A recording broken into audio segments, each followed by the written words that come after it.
Part 1 of the Synod on the Family in Rome created as much confusion as light.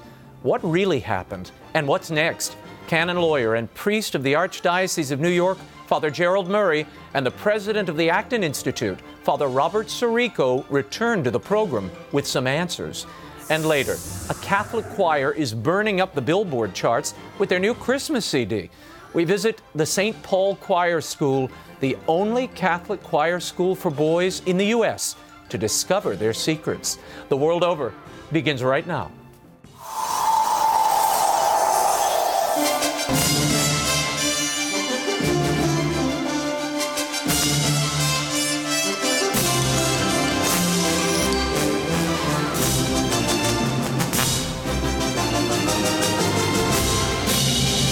Now, from Washington, D.C., Raymond Arroyo. A warm welcome to all of you joining us in the United States and the world over.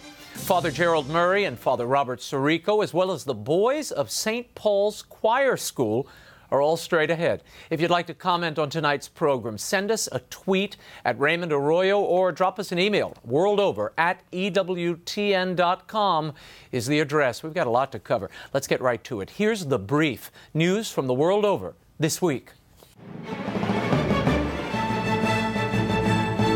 Two suspected jihadi attacks in Canada. On Wednesday, a Canadian soldier standing guard at the National War Memorial in Ottawa was shot to death. The suspected gunman, 32-year-old Michael Zihoff Bibu, was killed moments later at the nearby Parliament building. Amateur video captured the moment inside the Parliament. This comes just 2 days after police say another man deliberately drove a car into a pair of soldiers near Montreal. The driver of the car was later shot and killed by police. One of the two soldiers struck in the attack died on Tuesday. Details on the suspects and their motivations are trickling out.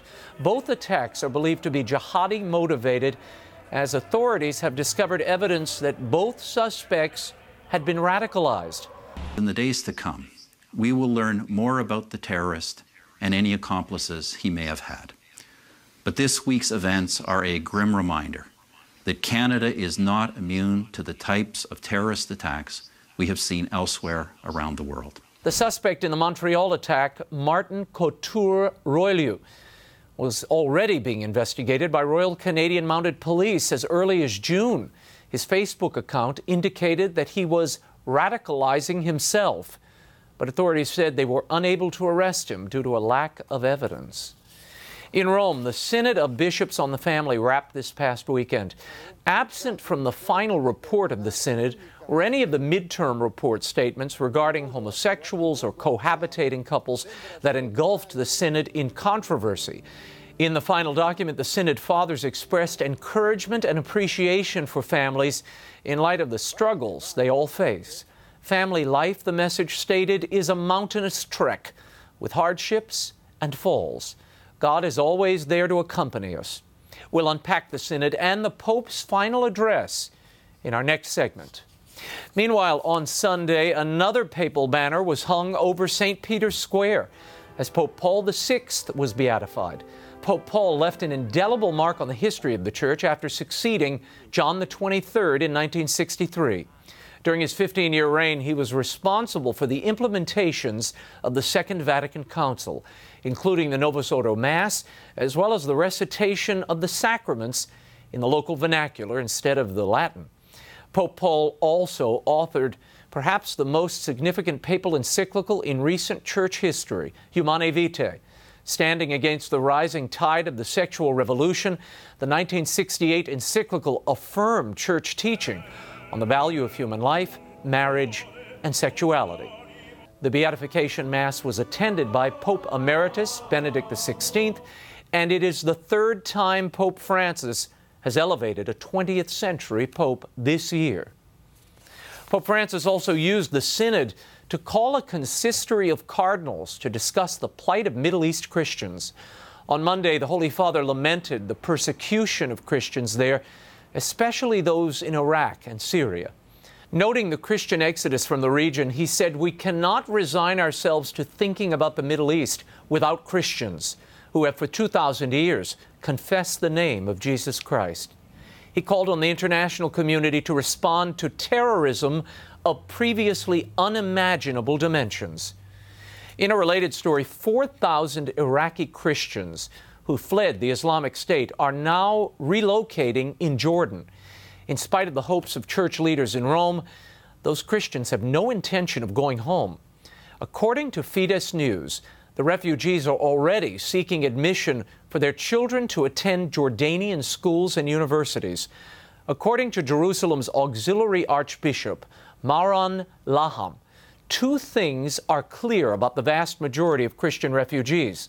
Nobody wants to go back to Iraq, and everyone is trying to get a visa to Australia or America. Occupy Central demonstrations are continuing in Hong Kong as talks between pro-democracy student leaders and the government are making little progress.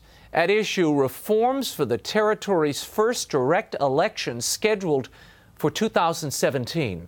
The problem, according to the demonstrators, is the slate of candidates will be chosen by the communist regime in Beijing. Demonstrators first took to the streets a month ago to protest the central government's decision to screen candidates. Back in the United States, Cardinal Timothy Dolan returned from Rome this week with a message for New York's faithful. The Pope is coming to the Big Apple. Cardinal Dolan slow-rolled the big news in his weekly Archdiocesan column.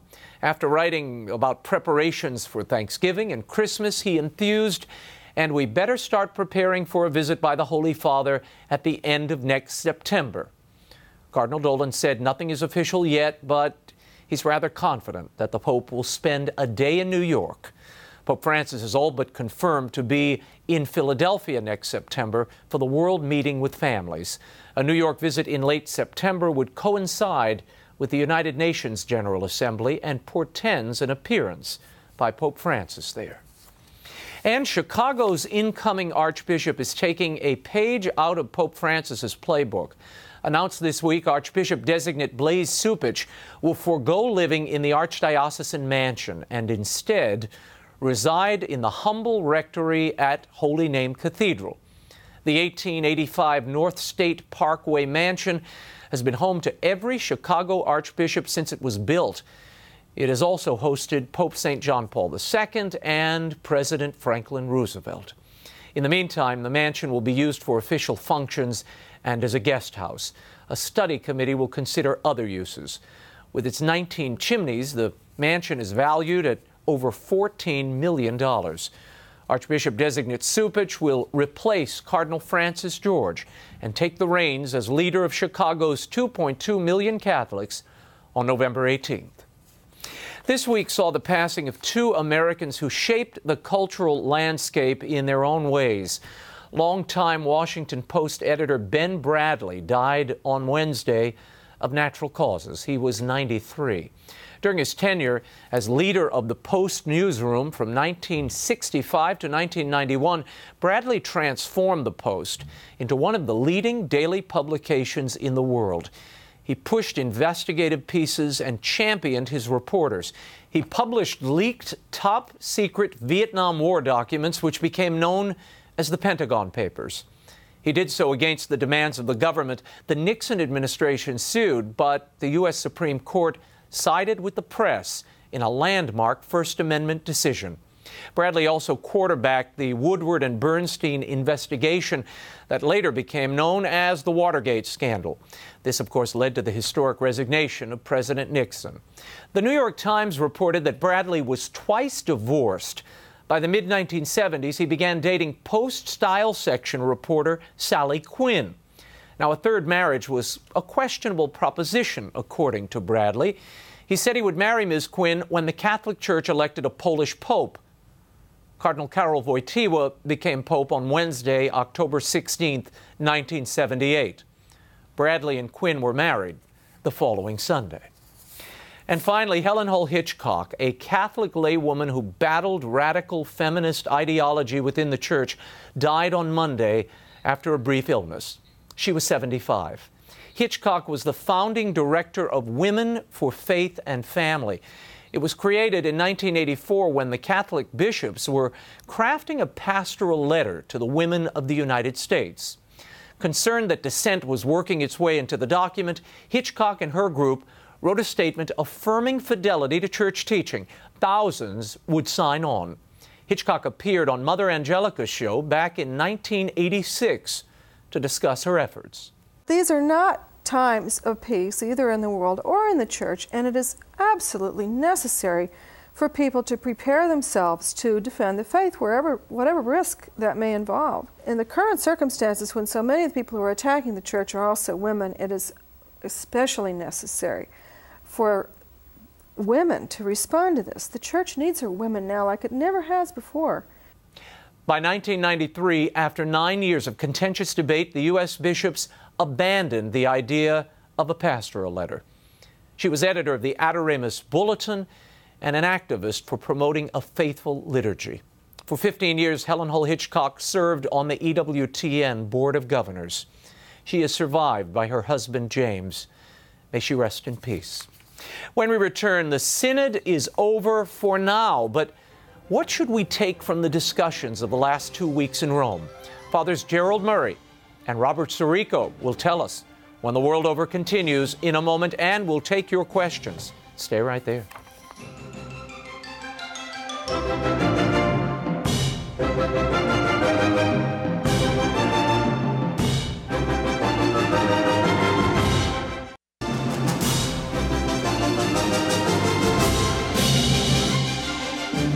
The Pope at the very beginning said, "Speak with clarity and charity and listen with humility." And that's what happened. That I was very disturbed by what happened. You know, I think confusion is of the devil, and I think the public image that came across was confusion.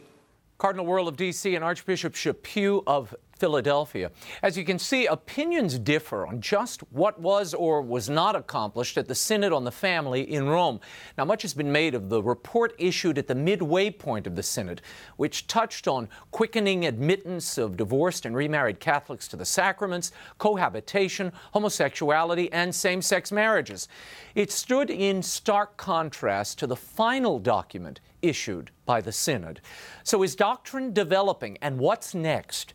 Here to help us make sense of what happened in Rome and what's to come in the next year, I'm joined in studio by canon lawyer and priest of the Archdiocese of New York, Father GERALD MURRAY. Thanks for returning, Father Jerry.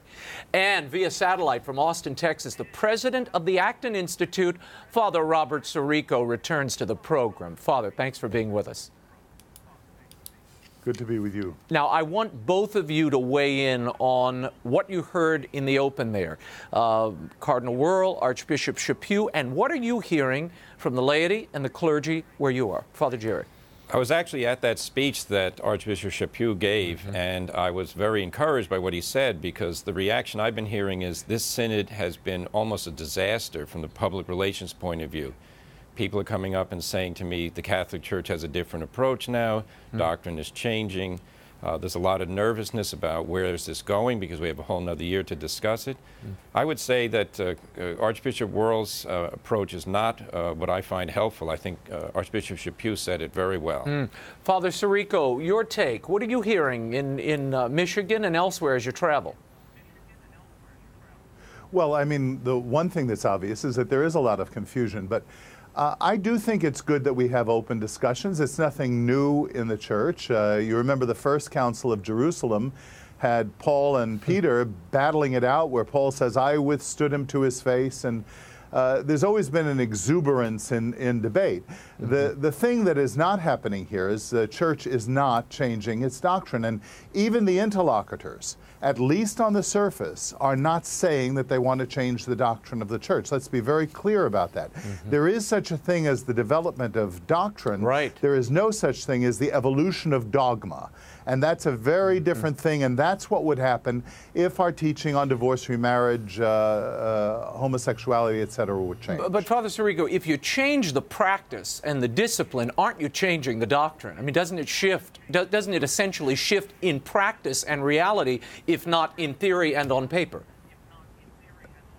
Well, Father Murray is a canon lawyer. You can address this better than I, but I would say that the processes can be debated.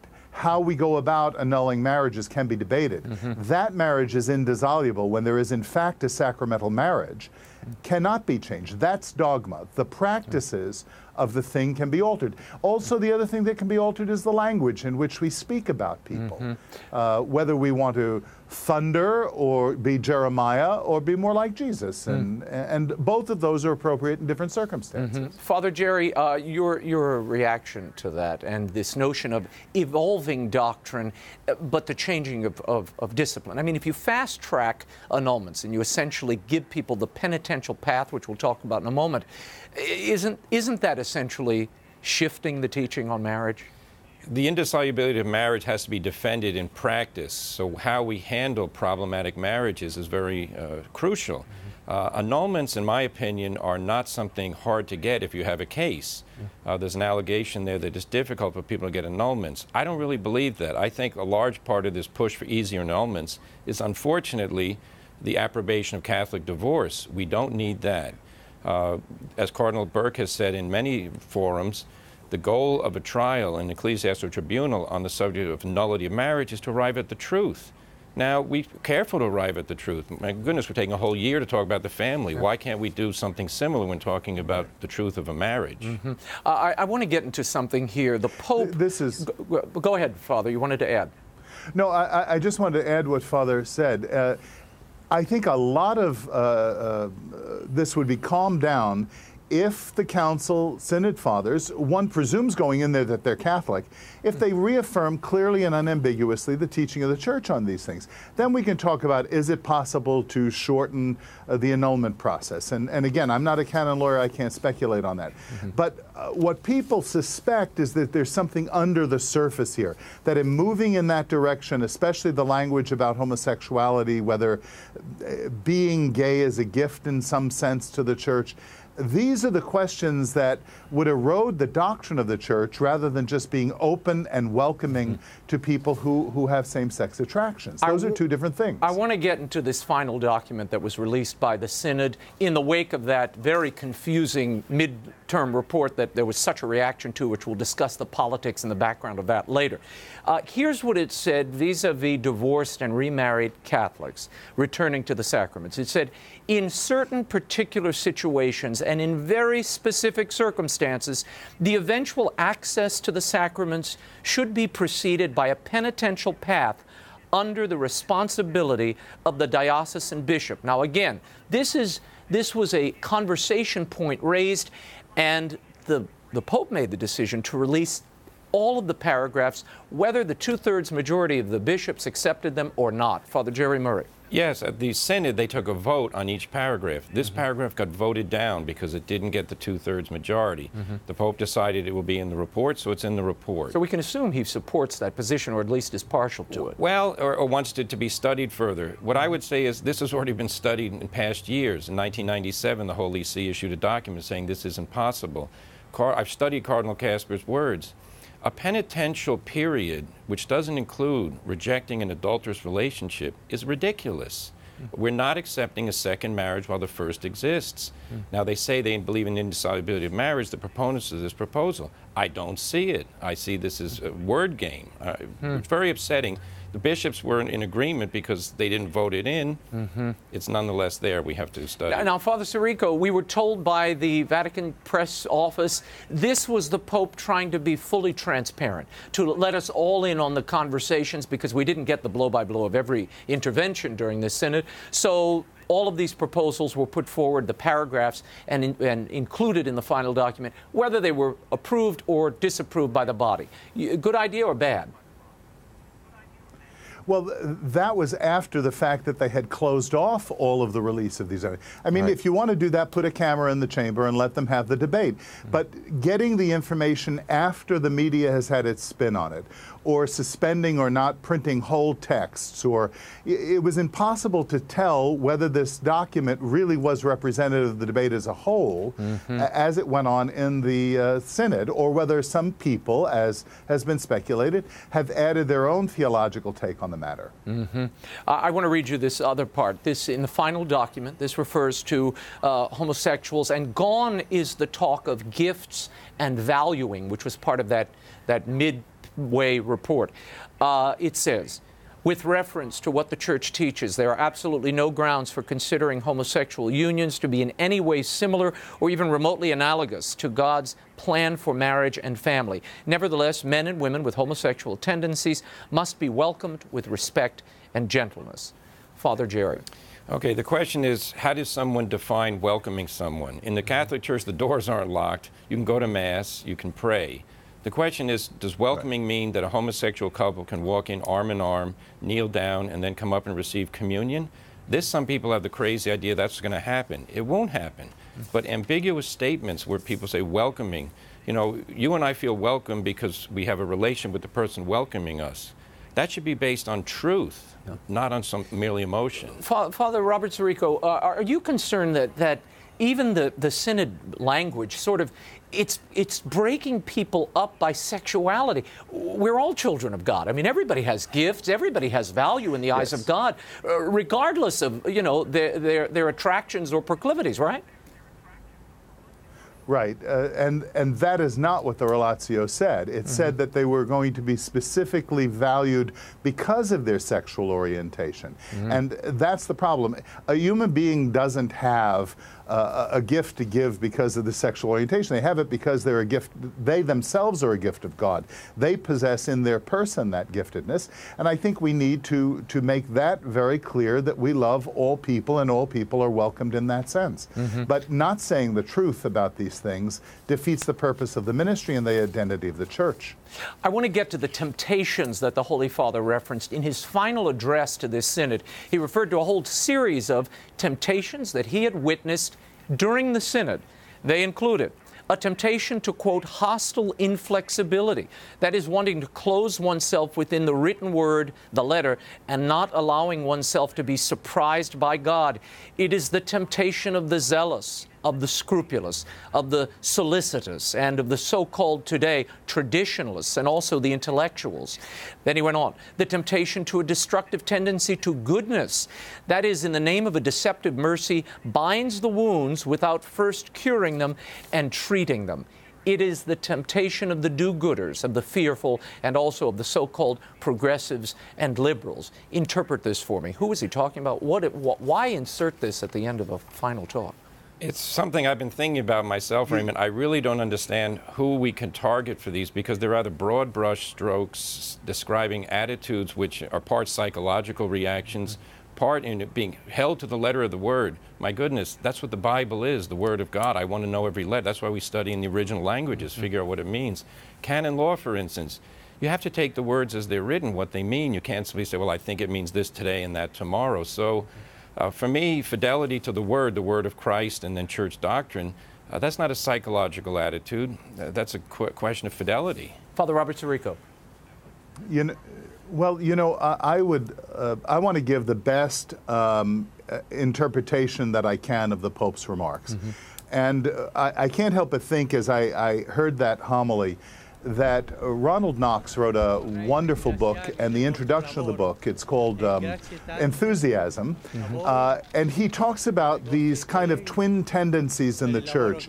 The hierarchical tendency in the Church, which is of course instituted by Christ, but also the charismatic tendency of the Church, which is instituted or inspired by the Holy Spirit. And Knox draws what I think is a more elegant description and a more balanced description of those two tendencies. And I want to think that the Holy Father is offering us the great tradition, which recognizes there can be heresies on the left and the right in the Church, and there can be. People have been very cruel. And when you have mercy, when you have justice without mercy, you have cruelty. When you have mercy without the truth, then you lose the sense of Christ. Christ himself is the model in the way he ministered to the woman who was caught in the act of adultery. By the way, the last words he says to her are sin no more. But he said it with great credibility, because the people who were seeking to condemn her did not understand Christ's mercy. Mm-hmm. I want to handicap this entire event, the entire synod, and put it in some context for people. Was this a huge trial balloon? Was this an effort by some within the synod, some bishops? Some have been harboring, like Cardinal Kasper, for a good long time, these particular ideas that over decades have been rejected in the past, and now perhaps he sees an opening. Was that what this was? Let's see how this floats. And what happened in your estimation? Well, I remember in the seminary we studied Familiaris Consortio, and this was really about families and family life. So many things that affect family life really weren't addressed, at least in what we got through the reports. Mm-hmm. I hope this will be a time to step back from these, let's say, marginal questions and talk about the real challenges families are facing. The first challenge is, are children being educated in the faith and practicing it? I think that's basic and fundamental, at least in the United States. And as regards difficult questions, they have to be seen in the context of what did God ordain, not do what people want. God ordained man, woman, children. Yeah. Everything flows from that. Father SIRICO, there seemed to be a vociferous response among obviously a sizable majority of the bishops if this document was so radically changed from that report in the middle to what we finally got in the final report, yes. the document that will go out now to all the Episcopal conferences of the world. What do you think happened there? Well, if this was a trial balloon, you have to ask who was sending up the trial balloons, and it certainly seems, from everything we've heard, that Cardinal Kasper was trying to do this. And if that's the case, then I think that balloon has been popped, because now everyone knows what's going on. The bishops have reacted to the relatio coming out with a revised statement, and now we're set up for a whole year of discussion about this, in which we're all engaged, and now we are attentive to these things. So I think if there is a loser in this synod, it was really Cardinal Kasper. And we had Archbishop Forte, who apparently, it's being reported, was apparently the person who inserted a lot of that language about welcoming, this group and that group, the kind of inflammatory language that set a lot of the bishops off. Apparently, he was the author of that. What is the influence of the Africans in this synod, Father Jerry Murray? Well, that's an interesting question. You know, Africa is where Christianity is developing very rapidly, and it has a great following, and they're also very accepting of Catholic doctrine in its entirety. I had many African parishioners in my last parish in Manhattan. Right now, I think the Africans realize that they're being marginalized by leftist European intellectuals and then churchmen who follow their key. For instance, Cardinal Kasper referred to African hostility to homosexuality as a taboo. Yeah. Now, taboos are irrational social phenomenon. What the Church teaches about human love and sexual activity, that's based on doctrine. That's Christ's teaching. So I think the Africans are something we have to pay more attention to, because there are sorts of strength in this debate. I mean, Cardinal Kasper and Cardinal Burke were probably the two pillars on either side of this debate, if you will, within the synod. They were certainly the public faces of the two sides. We talked about Cardinal Kasper and where he is now. Let's talk about Cardinal Burke, who it was just reported, and some of us have been knowing this for a while, that he is to be relieved of his position at the Apostolic Signatura. Some are reading this as a vindictive act and a penalty, if you will, against Burke. How do you see it, Father SIRICO? I would like to see it through Cardinal Burke's eyes. I mean, I was never more inspired than by his statements about obedience to the Church and one accepting assignments from the hand of the Holy Father. That's his job as a cardinal. Let's remember that Cardinal Burke was in effect drawn into this because Cardinal Kasper went on a full campaign both prior to and right up to the synod, complaining, by the way, that other cardinals were writing things. He said he'd never heard of such a thing before. Meanwhile, he conducted all but a political campaign. So I think Cardinal Burke was drawn into this, and the this could not be a vindictive act because of anything Cardinal Burke said during the synod, because my understanding is these decisions were made well before the synod. Yep. Now, what reasons the Holy Father has, I'm not going to second guess any more than Cardinal Burke is willing to. Bishop Victor Manuel Fernandez in Argentina, who was recently appointed by the Holy Father, he gave an interview where he sort of called out Cardinal Muellers, Pell, Willett, Burke by name and said that, you know, there was a very small minority that frightened the great middle at this synod. How do you interpret all of this? I wish the Archbishop hadn't said that, only because it's politicizing what's supposed to be a fraternal discussion. These Roman cardinals who are already working with the Pope to try and promote the good of the Church should not be the object of derision. And that interview was given in La Nación, a national newspaper in Argentina, and he more or less dismissed them as being extremists. What they are enunciating has been the teaching and practice of the Church from the beginning. It was reaffirmed by St. John Paul II at least twice, many times in his magisterial teaching. This innovation has to justify itself. It shouldn't attack those who defend the traditional teaching. So, Father Sirico, what is the end game here? I suspect if there were Twitter accounts and blogs at the Council of Nicaea that Athanasius and Nicholas would have been on that list as well, by the way. Yeah, well, but there would have been a few bloodied noses. You know, St. Nicholas had a good right hook, apparently, which I would like to cover that part of the synod. So call me when that happens. What do you think is the end game here, Father Robert?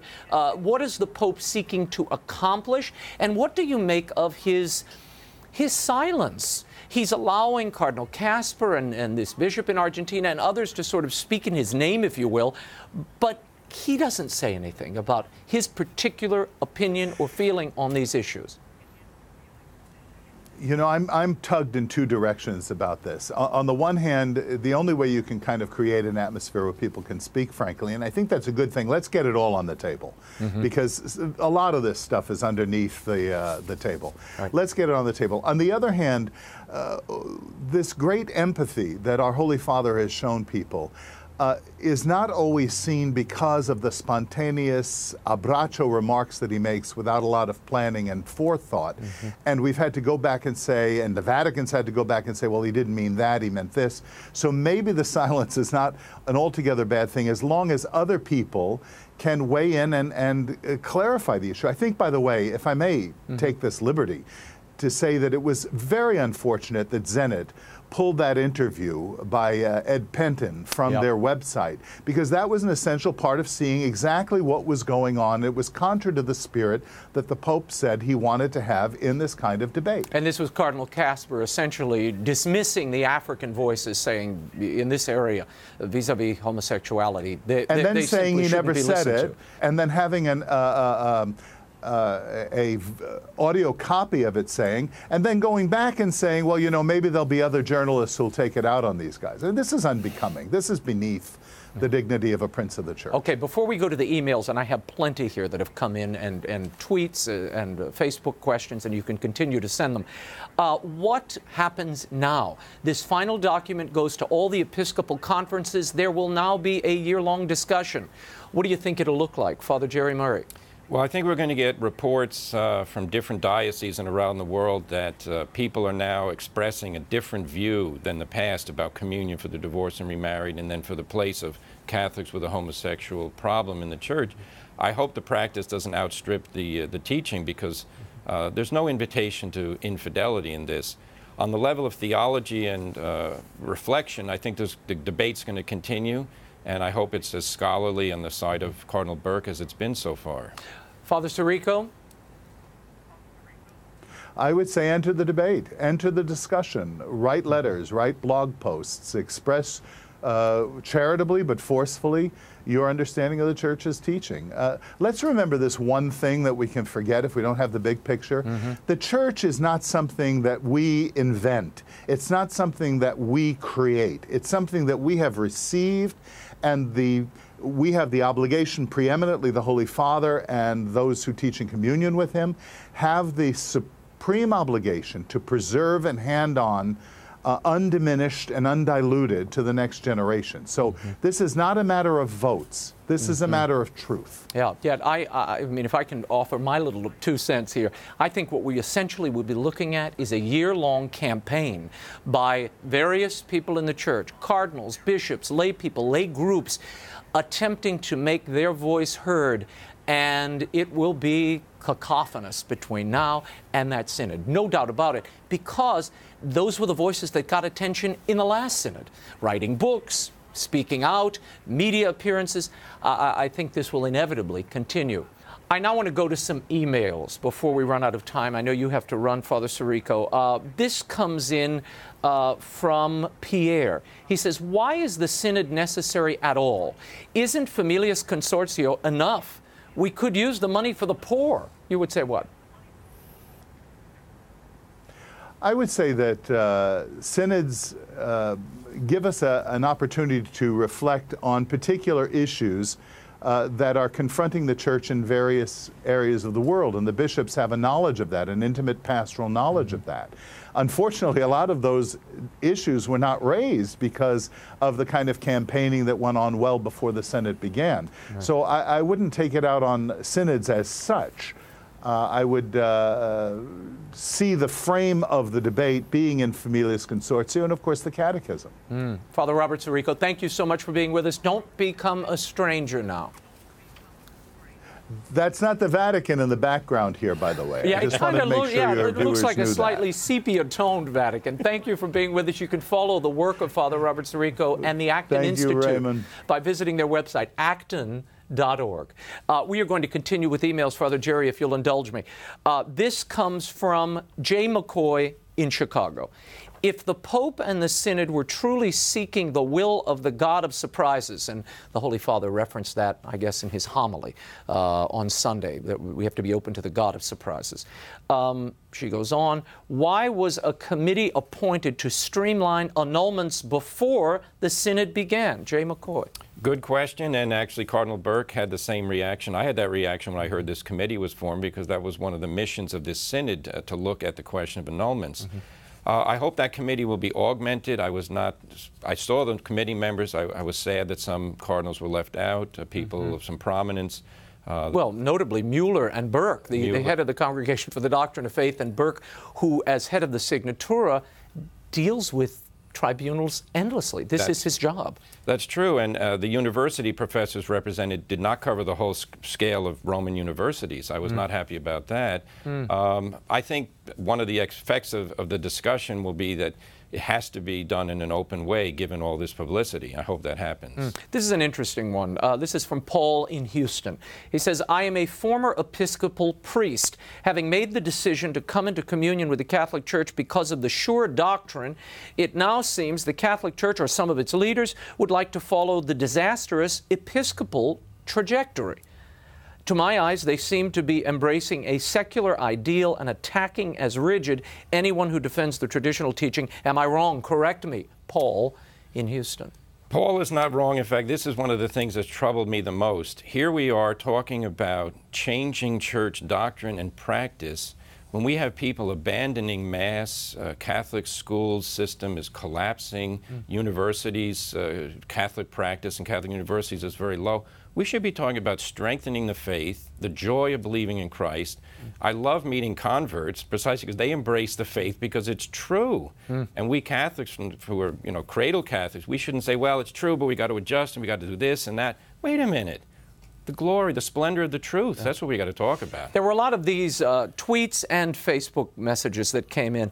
Is this division that these people have seen between the cardinals and the Synod, is this division going to lead to schism in the Catholic Church? I don't think there'll be a schism, because I don't think the Pope's going to let that happen or want that to happen, and I don't think the cardinals want it.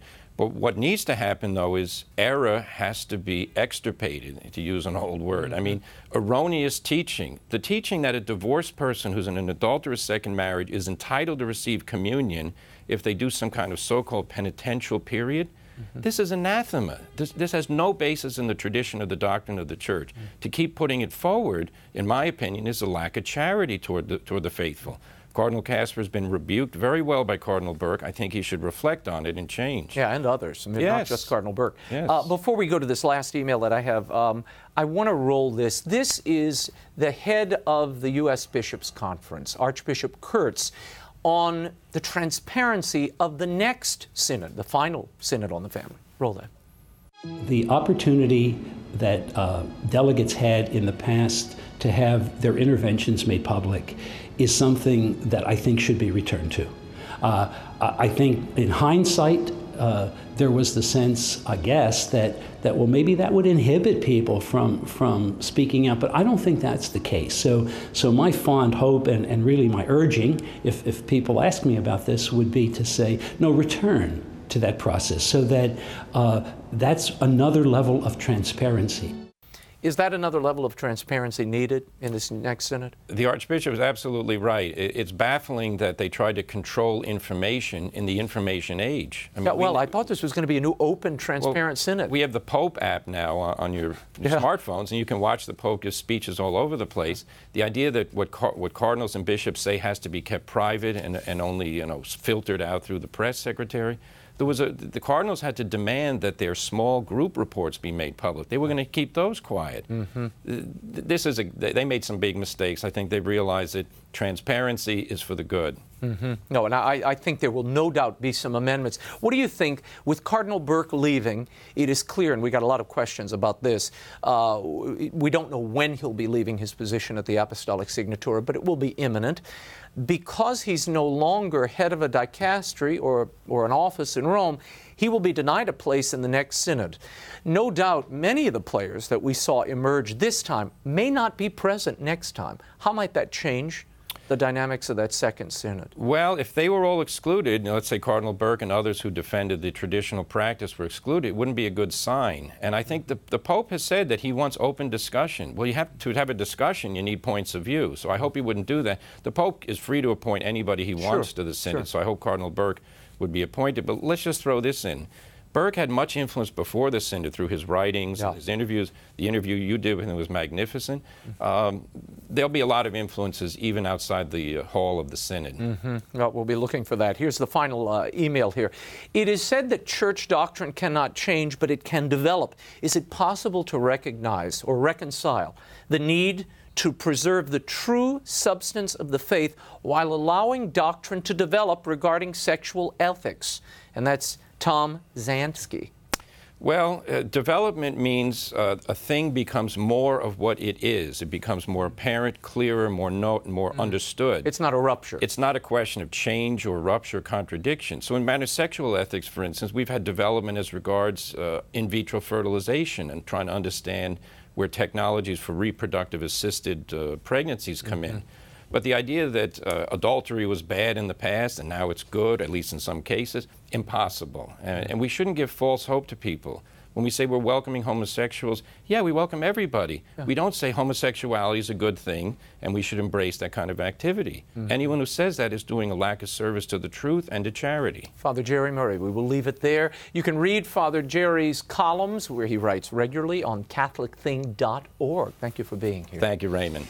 And now to our next segment. It is a singular institution, the only Catholic boys' choir school in the United States. And now, after 50 years in existence, the boys of St. Paul's Choir in Cambridge, Massachusetts, are finally releasing a big label album.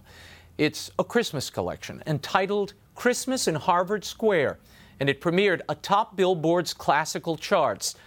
But for the boys of the St. Paul's Choir School, this is not a one-off performance, but a way of life, a very fleeting one, as I discovered when I visited the choir school adjacent to the campus of Harvard University. From the hallways, it looks like any other middle school. Boys dragging things from lockers, racing to classes. But there's one big difference at the St. Paul's Choir School, as anyone who visits around noon is likely to hear.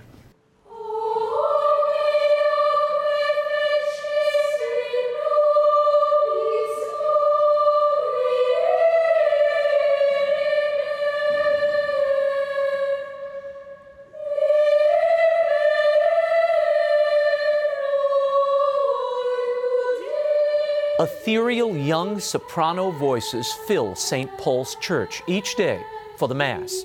And that sound is no accident.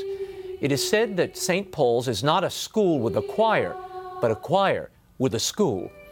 The musical training here is as advanced as the academic curriculum.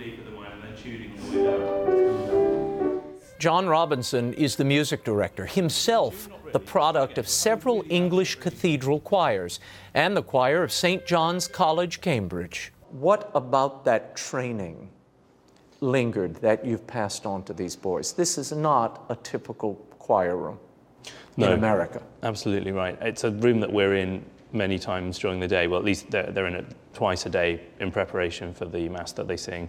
And a lot goes on in here emotionally, I think, as well as just in terms of music theory, that the boys are really learning to get behind the notes of the music and to what the music is saying about the piece in question, you know, what it's doing with the liturgy. And that's a big part of their preparation, is they're trying to understand that as well. What's the most difficult thing about training these boys and boys in America where there isn't this tradition in place? You have it all over England, let's face it. It's a funny thing. I find a lot of things are very easy in a way to communicate with the boys here, and particularly to do with what the music means and the prayer behind the music and how you get into shaping the emotions of the music and the phrases of the music. And to me, those are the most important things, really. The training is rigorous, particularly for 4th through 8th grade boys.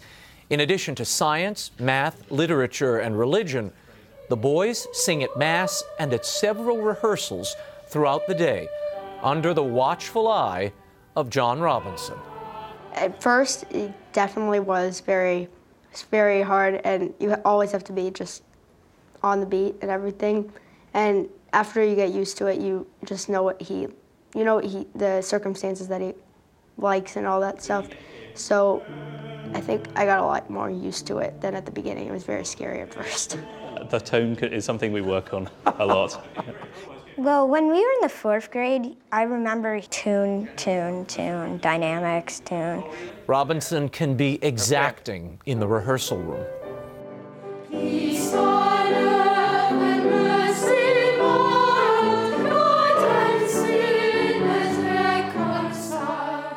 Something doesn't sound quite right over there. Thomas, is that you? What's happened? It sounds different to usual. In a good way or a bad way? Maximo, are you okay? You all right? Yeah. Huh. Thomas, you were flat. You were flat the whole time. Just let's work on it. Let's work. Stand closer to me and you'll hear how it's supposed to sound, Thomas. I think we're ready now. That it really is difficult to get a 9 or 10-year-old boy to understand how to sing something expressively when they barely want to look you in the face, because they're shy boys. They're looking at the ground half the time. So to get them to perform is a big deal. What do they learn about life and the liturgy through this process of encountering the sacred music every day in their mouths, in their breath? I hope that they learn to give to God the best they can offer. I think that's what we're after here, is to really do this excellently and to be able to realize that for them, really the sky's the limit. They can get better at this all the time if they're offering their gifts back to God and they're able to keep on working at them. That's a very strong thing to be building on. Reverence and attention to the grandeur of the sacred music is stressed in the daily training. The boys are required to wear formal red cassocks and those lacy collars or ruffs for performances. Sometimes the Velcro gets poked into you, but most of the time it just tickles. The boys are also required to play piano, recorder, and sight read, a challenge for some, old hat for others. In my old school, which is Holy Name Parish School, I did band, and I learned how to read the treble clef. When I first got here, I was ahead in music theory because I knew all the half notes and the notes in the treble clef. So I didn't find theory that hard at first, but once they started introducing stuff like compound time, I found it a tiny bit harder, but I'm still ahead. No matter where they start, all the boys have been transformed by the experience. Before I came to the school, I really liked the pop music, but it's changed because I'm starting to enjoy classical music more now because it's just so many different key changes and dynamics. I thought I did not enjoy singing. I didn't realize I might have been the loudest person at the church when I sang. The thing is, I love singing now because it's just a mental challenge to lift your heart and mind to God as well as a spiritual challenge. Father Michael Dre is the pastor of St. Paul's Church and the head of the Harvard Catholic Center. He believes the daily exposure to sacred music touches the boys in another way. Music is an opportunity to look into the divine, an opportunity to look into the heart of God, if you will, and to feel His presence in a new and in a significant way. And how music serves the liturgy, which is the central aspect of our Catholic faith, the Eucharist. The music contributing to that helps our people, whatever stage of their faith life they're in or at, to move beyond the ordinary, to move outside of the mundane into something where they encounter the Lord in a profound way. Why do you only accept boys between the 5th and 8th grade? Well, the school was founded as, we actually have a 4th grade. So the school was founded as being 5th to 8th grade, and we brought in the 4th grade because the boys' voices are beginning to change earlier in general on average. So we needed more time to be working with them before the voice change began in order to get them where they needed to be musically. But the real sort of goal of the school has always been that beautiful treble voice sound that you associate with different, King's College, Cambridge, that famous choir, or the Vienna Boy Choir, slightly different sort of a sound, but that it's that pure sound that the composers of a lot of the music we sing here had in mind when they were writing it. And it's a tender, fleeting thing. People don't realize this is it's a very small window. It's between 11 and 14 now, and then it's gone. Exactly right. It's like the Mayflower, isn't it? The Mayfly, that fly which is alive in the spring for about one day, and then that's it. It's gone. And the treble voice is just like that. It's just passes, and then it's gone. And everybody weeps when their voices change. Those whose voices are in transition graduate into the Schola Cantorum. Others join the men's choir. We'll still be singing, but just in a different tone, like alto, tenor, and bass. Still other boys become altar servers. In the meantime, the choristers work on preserving their short-lived gift. Try not to drink any type of milk or dairy products. Drink a lot of water. I do every time I pass the water fountain. Don't clear your throat, because that could hurt it. I try not to yell and scream a lot, but sometimes, it's just, I can't help it. Before those golden tones abandon them, the boys have recorded a new album, Christmas in Harvard Square. It commemorates the 50th anniversary of the choir school and was recorded at a tense moment. When this album was recorded in May, it was about a week apart, not quite a week, from this Black Mass that put Harvard Square and the university at the top of the headlines for weeks. Do you see any providential correlation between the recording of this Christmas album and this Black Mass that was announced for at Harvard? Well, I think in many ways, yeah, I do. I really feel that in that moment, when we live our ordinary day lives, people of faith, that is, understand that Christ journeys with us and walks with us. But when we are under assault, as we were with the Black Mass, we really reach out to the Lord even more.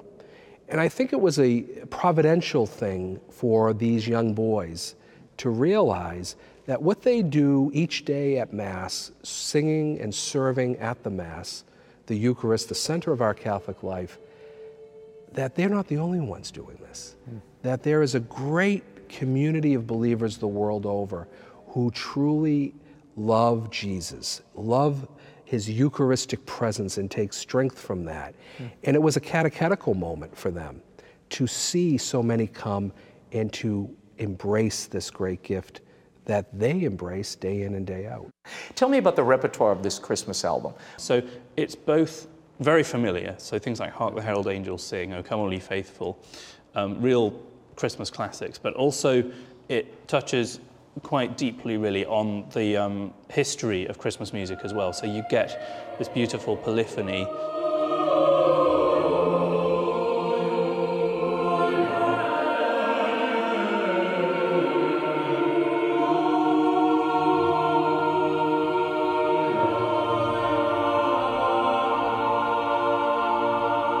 the hope is that this will reawaken in many throughout the church the beauty of this great gift that we have in Gregorian chant, in polyphonic music, and how this was written to serve the liturgy, to worship God, and for those who are in the position to embrace the call of Benedict XVI, to really look at the beauty of the liturgy and to reform the liturgy. The boys have their own hopes for the Christmas album and what it will engender in the listener. I think I want people to, just think about God when they listen to these and to worship Him in every way that's possible.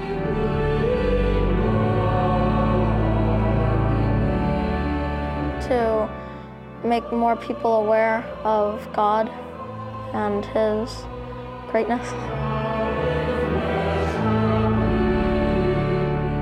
I hope that they see how beautiful church music is and how beautiful God is in all His power and might.